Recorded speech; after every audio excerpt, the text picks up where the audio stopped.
자, 여기서 이제 컴퓨터에 또 입력을 합시다.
자, 그럼 3월 23일부터 분기해 볼게요.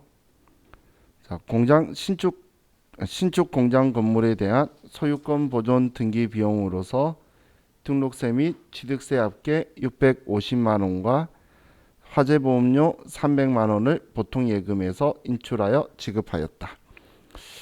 자, 그럼 지금 이번에는 우리 건물 소유권 보존 등기 비용, 뭐 등록세나 취득세라고 적혀 있는 건 건물을 이제 우리 취득하는 단계에서 이제 전부 다 끝난 거죠. 그럼 건물 취득 원가에 포함시킬 건데 화재보험료는 이제 앞으로 미래에 대한 거죠. 그래서 얘는 취득 원가에 포함하는 게 아니라 비용 처리해야겠네요. 그럼 보험료는 뭐 비용 처리하면 보험료라는 비용 계정 과목 쓸 거고 공장 건물에 대한 거니까 그럼 이 보험료는 500번대의 보험료를 써줘야 되겠네요. 그렇죠? 자, 그래서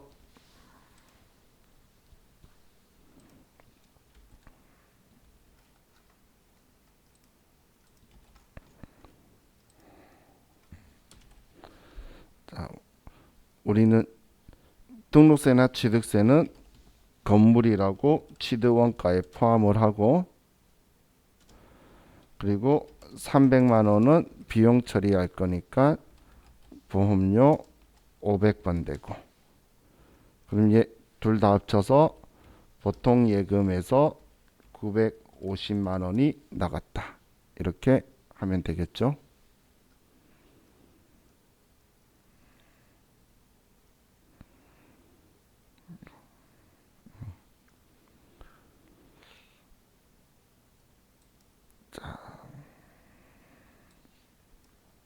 다음 3월 25일 날 업무용 차량 구입 시 법령에 의하여 임명가액 80만 원의 공채를 임명가액의 현금으로 매입하다.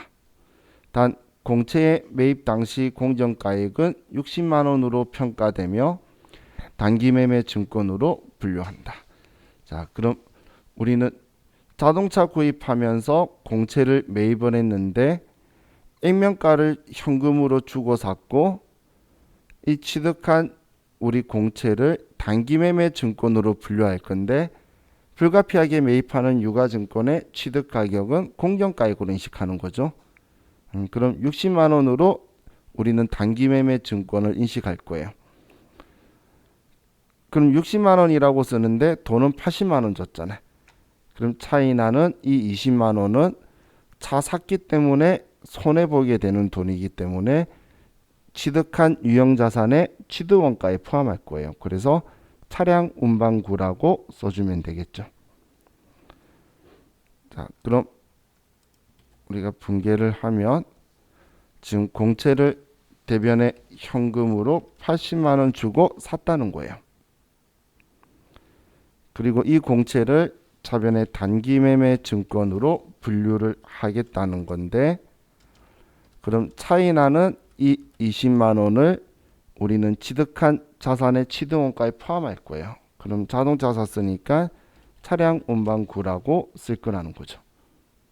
건물 샀으면 얘가 건물이 되는 거고 배를 샀으면 선박이 될 거고 그렇게 될 거라는 거예요.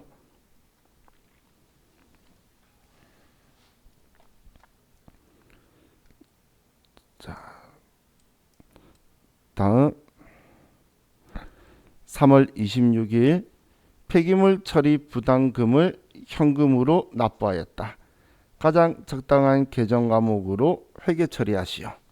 자, 그럼 폐기물 처리 부담금이라는 건 공과금이에요. 벌금 아니고 우리 회사 업종이 폐기물이 발생을 해서 그래서 지정 폐기물로 우리가 그 부담금을 내야 되는 거예요.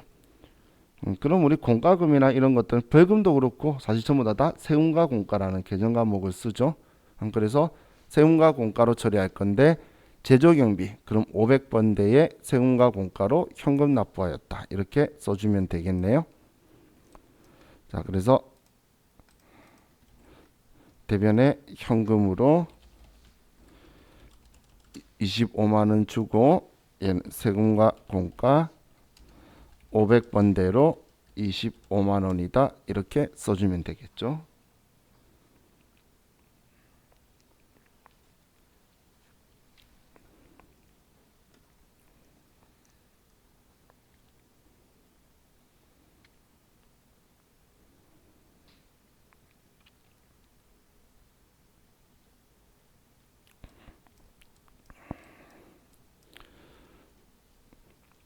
자, 다음 3월 27일 날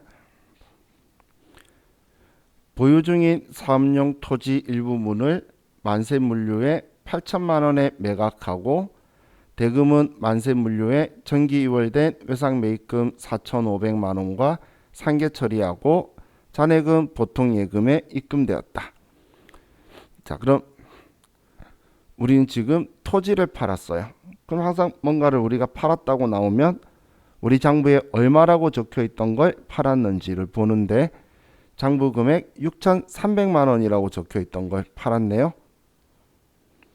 그럼 이걸 우리는 8천만 원 받고 팔았으니까 1,700만 원 이익이라고 나올 거예요. 토지니까 감가상각 안 하니까 그냥 장부 금액 6,300이죠. 그럼 1,700만 원 이익이라고 나올 건데 이 8천만 원을 받는 걸 만세물류한테 외상대금이 있었나 봐요. 그래서 외상대금 갚는 걸로 상기하기로 하고 4,500 빼고 3,500만 원만 보통예금으로 받았다는 거죠. 그죠? 자, 그럼 분개를 하면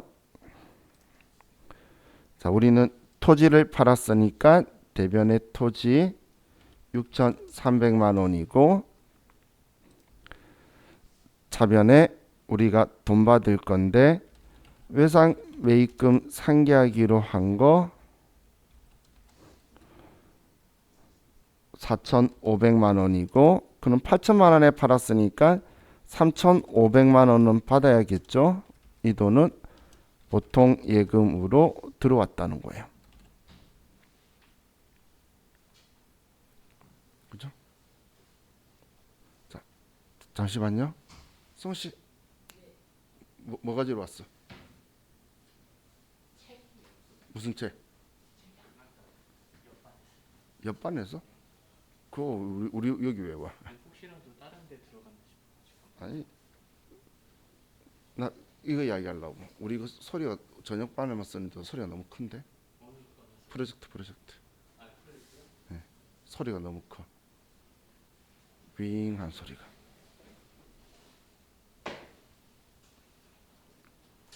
자, 죄송해요. 자, 이제 3월 28일 거 봅시다. 자, 공장 건물을 짓기 위한 차입금에 대한 이자 180만 원이 발생하여 당정 보통 예금 계좌에서 이체하여 주었다. 금융비용 자본화 요건에 충족하였다고 가정하며 공장은 현재 건설 중이다. 자, 일단 내용 보니까 이자라는 글자가 보이죠? 이자 보이면서 뭔가 건물을 짓고 있고, 그리고 이자 이야기하면서 자본화 요건에 충족했다.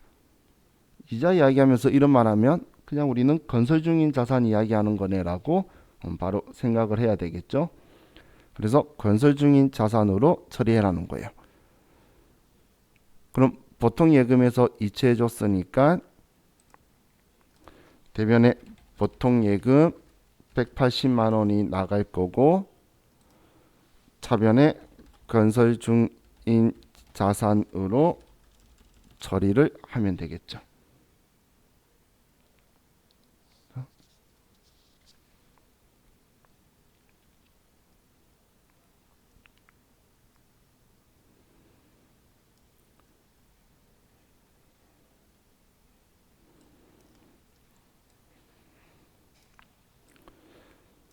자, 다음 3월 29일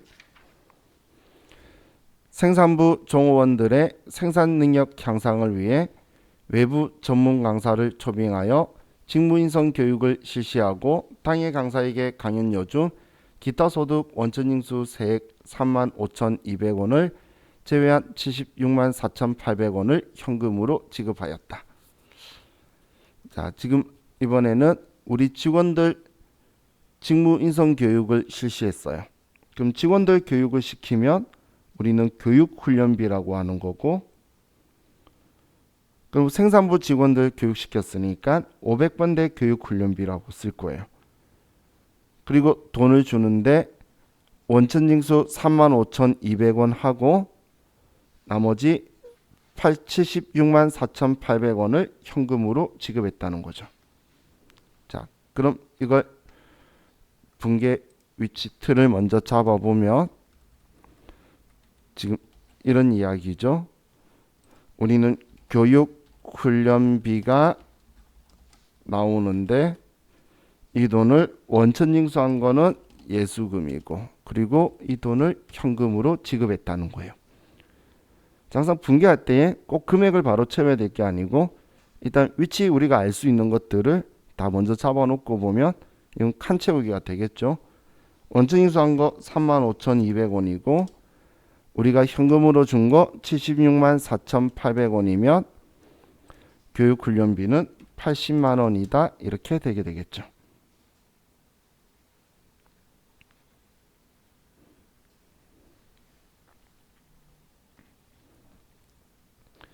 자, 다음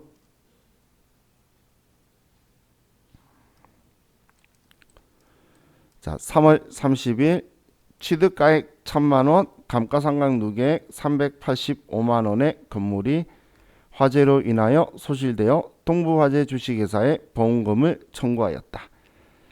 자, 이번에 문제를 보면 건물이 오늘 없어졌고 보험금 청구한 거지 회계상 거래 아니죠. 오늘은 건물이 화재로 없어진 거예요. 1,000만 원에 사서 385만 원 다른 거, 그러면 615만 원짜리 건물이었죠. 그럼 우리 보험에 가입되어 있으면 제 손실을 써도 되고 유형자산 손상차손을 써도 돼요. 근데 아래 답안지 보면 그럼 손상차손 써라고도 안 해놨고 손상차손이라고 적어뒀죠. 사실 시험 때는 절대 이런 쓸데없는 이의제기 신청 들어올 행동 안 해요. 그래서 뭐 써라 뭐 이렇게 표현하니까 근데 우리 재손실은 써봤어도 유형자산 손상차손 안 써봤으니까 이번 분기할 때 한번 입력을 해볼게요. 자, 보험에 가입되어 있으니까 가능한 거죠. 자, 그럼 우리가 건물이 없어졌으니까 대변에 건물 취득원가 지워주고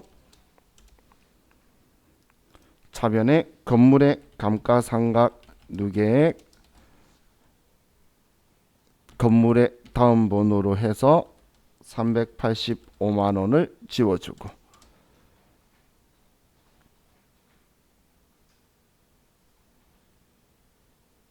그럼 615만 원의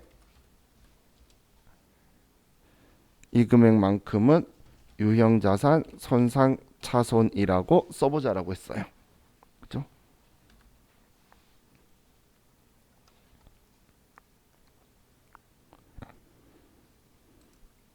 자, 다음 3월 31일 전기 기계장치의 감가상각비 100만 원에 대해 결산 시 누락한 사항을 확인하였다.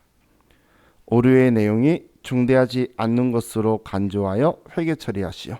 자, 이번엔 전기의 기계장치의 감가상각비인데 이걸 오늘 회계 처리를 하라는 거예요. 그럼 우리는 전기의 비용을 오늘 인식하라는 거죠. 그래서 차변에 전기 오류 수정 손실을 쓸 거고 그리고 대변에는 기계장치의 감가상각 누계액을 쓸 거예요. 금액은 100만 원이다. 그럼 문제에서 오류의 내용이 중대하지 않는 것으로 간주하며 중대하지 않는 오류면 900번대인 영업외 비용을 쓴다는 거예요.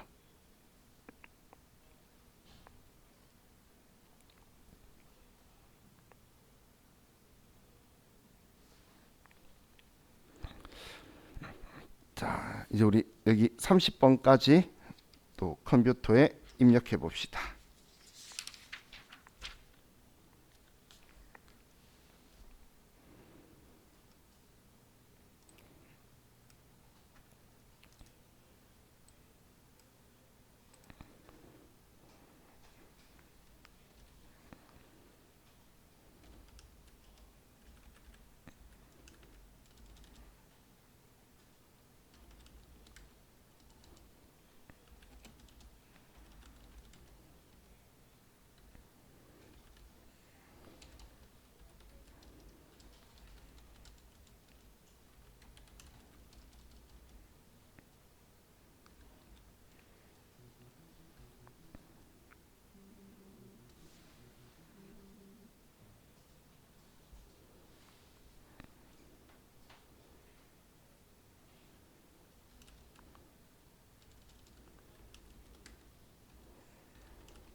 자, 그럼 이제 4월 5일자.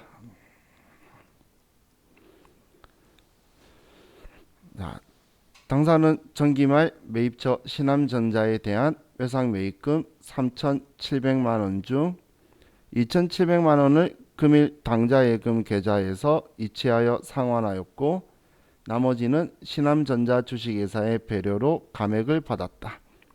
단 이와 관련한 이자 부분은 고려하지 않기로 한다. 자, 그럼 우리는 외상매입금 3,700만 원 갚는데 차변에 지워줄 거고 이걸 갚기 위해서 당좌예금에서 대변에 2,700만 원 나가고 그럼 1,000만 원은 안 받아도 된대요. 이걸 우리는 채무 면제 이익이라고 하는 거죠. 그죠? 그럼 자, 우리는 외상 매입금 지우기 위해서 차변에 외상 매입금이다. 신함전자 3,700만 원 대변에 우리는 당좌예금에서 2,700만 원이 나가고 2,000만 원은 우리는 채무 면제 이익이다라고 써주면 되겠죠.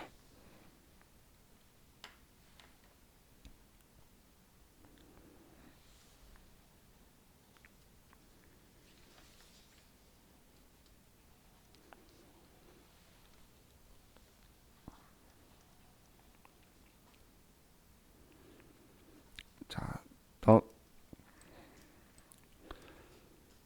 4월 20일 당사는 유상증자를 위하여 신주 만주를 7천만 원에 발행하고 전액 당좌 예입하다.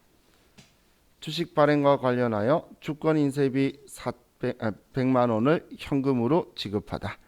자, 그럼 주식 발행하면 대변에 자본금 주식수 곱하기 액면가니까 만주에 액면가 5천 원이면 5천만 원의 자본금이 증가되죠. 그런데 7천만 원에 발행을 했어요. 그럼 2천만 원 주식 발행 초과금이다라고 생각할 수 있는데 주권 인쇄비가 있었네. 그럼 100만 원 주고 나면 1,900만 원만큼의 주식 발행 초과금이 나오겠죠. 그러면 우리는 항상 주식 할인 발행 차금이 있는지 혹시 있는지 확인하러 가는 거예요. 그럼 합계잔액 시산표에 가서 오늘 날짜 4월 20일 날 자, 자본 우선 상계 계정 과목은 자본금을 찾는 거예요. 컨트롤 F에서 자본금을 찾으시면 자본금 위치로 바로 갈 건데 그럼 이 자본금의 아래쪽에 우리 자본 우선 상계했던 주식 발행 초과금, 주식 할인 발행 차금, 감자차익, 감자차손, 자기주식 처분이익, 자기주식 처분 손실, 매도하는 증권 평가익, 매도하는 증권 평가 손실 전부 다 이 아래쪽에 있어야 돼요. 이 아래쪽이 없으면 지금까지 장부에 쓴 적이 단 한 번도 없는 거예요. 지금 아무것도 없다, 그죠? 그냥 바로 다 끝나고 제조 원가 나오니까 쓴 적이 없나 봐요. 그럼 우리는 바로 전부 다 전액을 주식 발행 초과금으로 처리하면 되겠네요. 자, 주식 발행했으니까 대변의 자본금이고 자본금은 주식수 곱하기 액면가.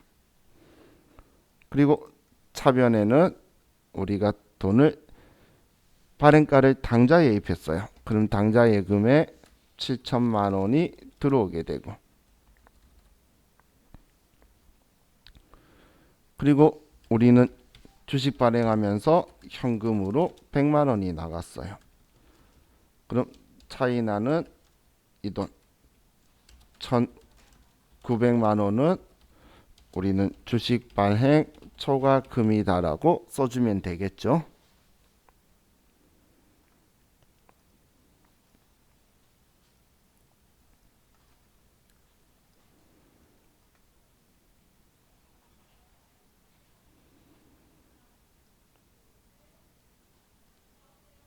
자, 다음 4월 26일 자, 보유 중인 자기 주식 전부를 750만 원에 임명가액 500, 장부가액 600만 원에 매각하면서 매각 대금은 당점 당자 예금 계좌로 예입하였다. 자, 그럼 우리는 자기 주식은 장부에 액면가액으로 있어요, 장부가액으로 있어요? 그래서 장부가액으로 있겠죠. 그러면 600만 원을 지워줄 거고, 액면가는 다시 말하지만 자본금이라는 계정 과목이나 사채라는 계정 과목, 이 두 개를 제외하고는 쓰는 거 아니에요. 근데 계속 얘가 튀어나와 있죠. 그럼 600만 원짜리를 파는데 지워주기 위해 대변에 쓰고, 근데 차변에 750만 원 받았으니까 우리는 150만 원만큼 자기 주식 처분 이익 쓸 건데, 원래 자기 주식 처분 손실이 있다면 이것도 우선 상계를 해야 되는데 우리는 없다는 거 알겠죠? 방금 우리 자본금 보고 왔잖아. 그래서 여기에 아래에 아무것도 없기 때문에 자기 주식 처분 이익이다라고 쓰면 되겠네요. 자, 그럼 대변에 우리가 보유 중인 자기 주식을 다 지우기 위해서 대변에 자기 주식 600만 원을 지워주고, 그리고 차변에 우리가 받은 당좌 예금에 750만 원을 써주고, 그럼 차이 나는 150만 원은 자기 주식 처분 이익이다라고 써주면 되겠죠.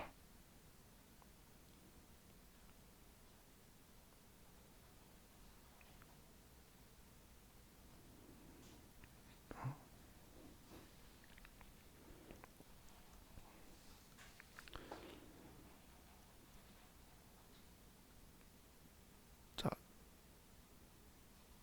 다음 4월 27일 주식회사 미래는 공장을 신축하기 위하여 주식회사 경진산업으로부터 건물이 있는 부지를 구입하고 건물을 철거하였다. 건물이 있는 부지의 구입비로 5천만 원의 일괄 구입 후 대금은 대구은행으로부터 대출 기간 3년짜리를 받아 지불하였다. 또한 건물의 철거비 300만 원과 토지 정지 비용 320만 원을 당좌수표를 발행하여 지급하였다. 자, 공장 신축하기 위해서 건물이 있는 땅을 샀는데 그 건물 구입한 가격은 전부 다 토지라고 쓸 거고, 그럼 5천만 원은 토지고, 그리고 그 땅을 건물 지을 수 있도록 쓸 수 있을 때까지 들어간 돈들, 철거비하고 토지 정지 비용도 토지라고 써야 되죠. 그럼 전부 다 토지가 되네요. 5,620만 원은. 그 중에 5천만 원은 3년 만기 대출 받았으니까 장기 차입금의 대구은행이고, 620만 원은 당좌수표를 발행했다는 거죠. 자, 그럼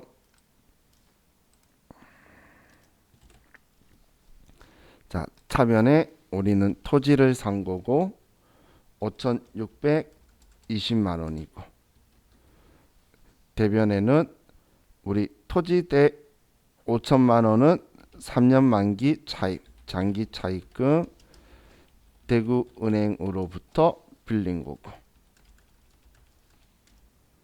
나머지 620만 원은 우리는 당좌 예금에서 돈이 빠져나간다. 이렇게 써주면 되겠네요. 그렇죠? 자, 그럼 우리 또 여기까지 컴퓨터에 입력해 봅시다.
입력하셨죠?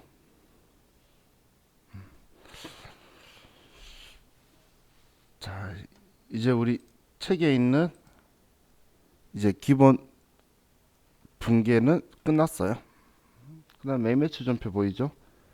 그럼 매매추 전표 하려면 이제 저와 같이 내일하고 모레 동안 계속 좀 더 넘게 부가가치세 이론 이야기만 할 거예요. 그러니까 이번 주 부가가치세 이론 이야기 하는데 그 이론 이야기를 이제 우리 부가가치세는 매매추 전표에서 15점 그리고 이 뒤에 보시면 부가가치 탭에 메뉴가 늘어났죠.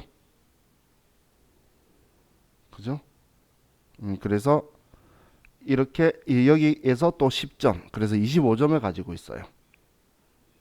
그러니까 매매추 전표에서 15점 3점짜리 5문제 그리고 이 뒤쪽에서 부속 서류 3점 부가가치 신고서 7점 그래서 부가세 이론 가지고 가면서 어느 지점에서 잘라서 매매추 전표 쓰고 그리고 나서 저와 같이 이제 부속 서류 들어갈 거예요.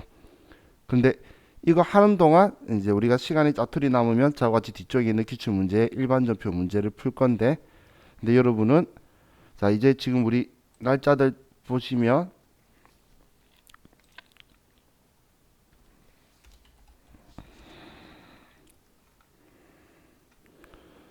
자 지금 우리 이번 주부터 보면 16, 23, 30 세 번 하고 4번 하면 설날 때 공부할 계획 없으시죠? 그죠? 그러면 주말이 4번밖에 없어요. 그죠? 그리고 부가가치세 이론 끝나면 다음 주에 매매추 전표 끝나면 결산을 제외하고는 여러분들이 처음 본 것만 제가 다음 주에 계속 알려줄 거예요. 결산을 제외하면 그렇기 때문에 자 이제 여러분들이 그래도 제일 잘해야 되는 게 매매추 전표도 전표 입력이 있고 결산도 전표 입력이고 일반 전표도 당일 전표 입력이 이것만 45점 가지고 있어요. 실기 70점 중에. 그래서 전표 입력 안 되면 일단 시험 봤을 때 합격을 기대하기는 힘들어요. 여기에 있는 거 몰라도 합격해요. 그냥 보이는 거 다 써도 절반 이상 점수 나오거든. 여기에서 하는 거 몰라도 합격해요. 15점 중에 절반 이상 점수 나오거든. 부분 채점이죠. 얘 둘이 나온 거는. 이 앞에는 부분 채점이 없어요. 그렇기 때문에 자 여러분들이 자 이제부터 이번 주말에 여러분들이 공부를 해주셨으면 하는 게 자 우리 카페에 보면 제가 공부 자료라고 올려놓은 거 있죠. 공부 자료. 자 여기에 보면 자 분계 연습이 2군데가 있어요. 여기 2개. 회계 1급하고 세무 2급. 그죠? 자 먼저 회계 1급부터 시작을 해서 이 전부 다 기출 문제예요. 기출 문제 가지고 일반 전표 연습시키려고 제가 가지고 두는 건데 자 여기 안에 보면 전부 다 기출 문제인데 일부러 가공을 많이 안 했어요. 그러니까 있는 그대로 풀다 보면은 반복되는 게 보일 거예요. 여기 100개 안에서 4번 정도 비슷한 스타일 보는 것도 있어요. 그거 시험 때 나오면 틀리면 난 이상한 짓 한 거야. 그죠? 그래서 여기에 있는 100문제 지금 여기 문제지 PDF 파일하고 답안지도 PDF 파일로 있어요. 그러니까 얘 다 풀고 나서 다음 전산 세무 2급을 전부 다 푸셔야 돼요. 이번 주 하고 이번 주에 나오면 좋고 안 되면 다음 주 안에는 끝내요. 다음 주에 제가 또 숙제 내줄 거예요. 근데 제가 숙제라고 말하는 건 권장하는 건데 최소한 이 정도는 하셔야 시험 들어가셨을 때 저한테 문제 가지고 이거 답이 뭐예요? 라고는 말하지만 그 떨어질 것 같아 하면 그런 그 같지는 않은 표정을 지을 수가 있어요. 문제 가지고 불만은 생기지만 떨어질 건 아니다라는 생각이 들 수가 있어야 되지. 아주 까딱까딱한 느낌이면 제가 계속 긍정적인 말은 하겠지만 마음속에서 너 공부 얼마만큼 했니라고 이막 튀어나올라도 말아요. 그렇기 때문에 자, 이제 우리 4번밖에 주말이 없어요. 그럼 평일날 공부하려면 특히 오후반 같은 경우에 공부하려고 그러면 잘 안 돼요. 아침에 공부 잘 안 되고 하다가 수업도 시작하려고 그러면 그리고 끝나고 나서 저녁에 공부 잘 안 되죠. 특히 집에 TV 있으신 분은 안 돼요. TV하고 휴대폰 없으면 공부 좀 되는데 2개 다 없앨 자신 없죠. 그러면 주말에 우리 수업하는 시간대든 언제든 전체 중에서 본인이 시간을 잡아서 하셔야 돼요. 그래서 이 두 개 문제 해봐야 200문제밖에 안 돼요. 그리고 타입이 똑같이 반복되는 것들이 있는데 내가 공부했다는 사람이 반복되어서 나오는 문제를 내 때도 나왔는데 그걸 못 푼다는 건 전혀 준비가 안 된 거다라고 볼 수 있겠죠. 그리고 우스갯소리로 이 두 개 문제 다 풀고 문제를 다 외웠죠. 그러면 우리 시험 봤을 때에 5개 일반 전표 나오는 거 틀리면 이상한 거예요. 그렇기 때문에 이제는 지금 저와 같이 이것도 하면서 이제 우리 문제지 뒤에 있는 기출문제 일반 전표 시간 남으면 5개씩밖에 없으니까 남는 시간들은 5개씩 풀면서 그냥 부가가치세 하면서 전표 입력을 잊으면 안 돼요. 매매수 전표에 가면 전하고 조금 스타일이 틀려요. 분계도 신경 좀 써야 되도록 바뀔 거니까. 회계 1급에서는 과세 유형만 포인트였는데 이제 세무이금 분계도 좀 시켜요. 그러면 이제 그 내용을 좀 같이 엎은 거에서 또 부가가치세 부속 소료로 가고 소득세로 가면 전표 입력을 까먹어요. 그렇기 때문에 안 까먹게 하려고 제가 이제 우리 시간의 짜투리들을 뒤에 기출 문제를 가져갈 거예요. 지금 우리 책에 있는 뒤에 기출 문제들 있죠. 그거들은 전부 다 연습용으로 다 써버리고 우리 전체적으로 풀고 그렇게 안 할 거기 때문에 문제 풀 때마다 막 쓰셔도 돼요. 저와 같이 기출 문제 풀이는 제가 뭐 오실 수 있는 나중에 말하면 와서 프린터 드릴 테니까 프린터 가지고 가셔서 보셔도 되고 아니면 화면에 기출 문제 열어 가지고 보시면 되게 우리 책에 없는 기출 문제 가지고 할 거예요.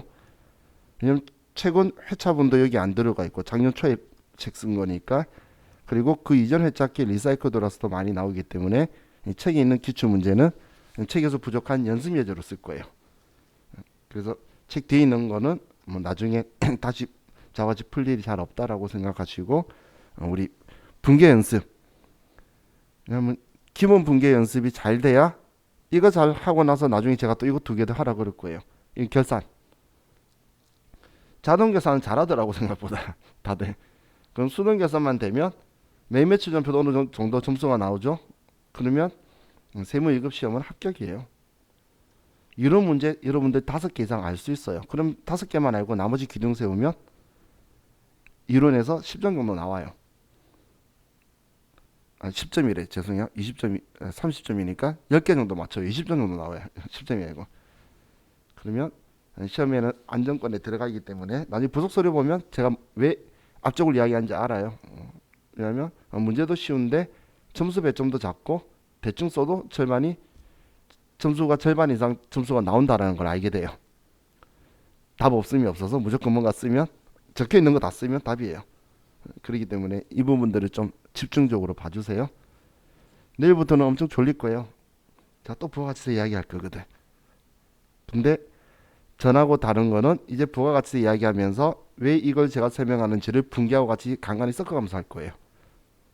과거에는 무슨 분계가 있을지를 몰랐기 때문에 무슨 과세 요인도 몰랐기 때문에 제가 이런 말만 했었던 거고 이제 내일부터는 간주 공급 이야기했다. 그럼 14건별로 분계하는 거하고 아래 원가하고 전부 다 같이 설명하면서 갈 거예요. 그래서 이제 전하고 달라지면서 또 미래에 할 거에 대한 물밑 작업도 같이 해가면서 갈 거니까 내일부터는 저하고 같이 이제 부가가치세로 시작한다고 보시면 돼요. 그래서 우리 가급적이면 한 번에 원샷으로 끝내면 좋겠죠. 그죠? 그렇기 때문에 이번 주말에 최선을 다하시고 근데 이건 우스갯소리가 아니고 정말 다음 과정 접수하실 분들은 주말에 그렇게 공부하지 마세요. 3월 달에 더 공부 많이 해야 되기 때문에 2월 달에 1월 달에 쓸데없이 이렇게 했다가 나중에 공부하기 싫어지면 망해요. 그렇기 때문에 근데 이번 과정으로 끝을 내셔야 되는 분들은 이번에 무조건 끝내야 돼. 그럴 거면 이번 주말에 무조건 얘네들 다 본다는 생각으로 모르는 거 있으면 저한테 질문하셔도 주말에 되니까 우리 반에도 이제 질문하시는 분이 한두 분씩 생기기 시작했어요. 오전 반은 좀 이상한 반이라서 공부 너무 열심히 해요. 그 반이 좀 비정상이에요. 그 반은 나보고 영상 늦게 올린다고 막 카톡 오고 그래요. 자기 어느 부분 봐야 되는데 막 이런 말까지 하고 그래요.